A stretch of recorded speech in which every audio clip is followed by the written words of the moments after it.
I love our country, and I've proudly sworn an oath twice. First, as a soldier enlisting because of the terrorist attacks on 9/11, and again as a member of Congress, where I served for 8 years. That oath swearing to uphold and defend the Constitution of the United States against all enemies, foreign and domestic. So when we look at the threats that we are facing today, those threats to our freedom, those threats to our Constitution, they're not coming from some far-off land or some foreign country. Those threats are coming from within.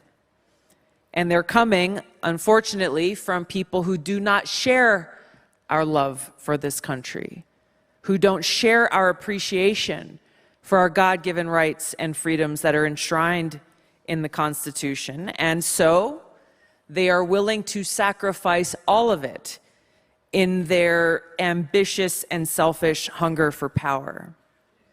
And it's because of this that we are here today facing an unprecedented moment where a sitting president of the United States has taken action abusing his power to direct the federal government and justice system to be used against his major political opponent in the midst of a presidential campaign, charging him with multiple crimes with an election right around the corner.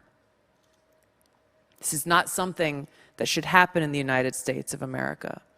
And it could be the final nail in the coffin of our democracy. Now, President Biden likes to talk to us about how he is a champion for democracy, both here in the United States and around the world. But when you look at his actions, it tells a very different story. Obviously, his administration's indictment of his primary political opponent and President Trump, and their ongoing efforts to target political opponents and limit free speech, these actions remind us of the things that we see more of in authoritarian regimes in other parts of the world, where it's almost commonplace to wield the power of the state to silence or eliminate opposition. Now, we know that the heart of a functioning justice system is that if a law is going to be enforced, it needs to be enforced equally across the board. That's not what we're seeing here.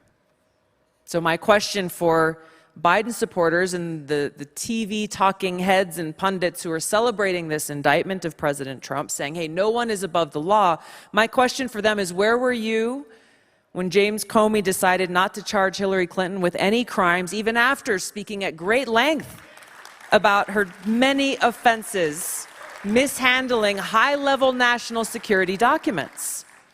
Where were your calls for accountability when President Biden himself was found to be holding classified documents in his own home and in other locations? Where were you when James Clapper and John Brennan lied under oath to the United States Congress?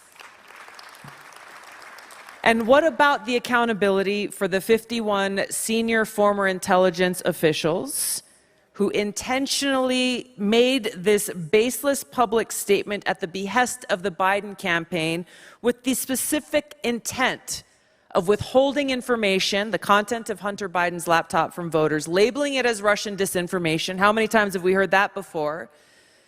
Because they did not want us to be influenced by what was there and potentially have that impact the way that we voted in that election. And what about accountability for the FBI, those in the FBI who knowingly spread the Russia collusion hoax to try to undermine President Trump? It is heartbreaking to stand here with you today knowing that these are just a few of the examples. This is not a complete list, but it's evidence of the arrogance and blatant disregard for the American people, the rule of law, and our democracy that those in power have. This is why these things that I'm talking about, this should not just be of concern to Republicans. This is something that should be of concern to every American who values the rule of law, who understands that it's essential for our democracy.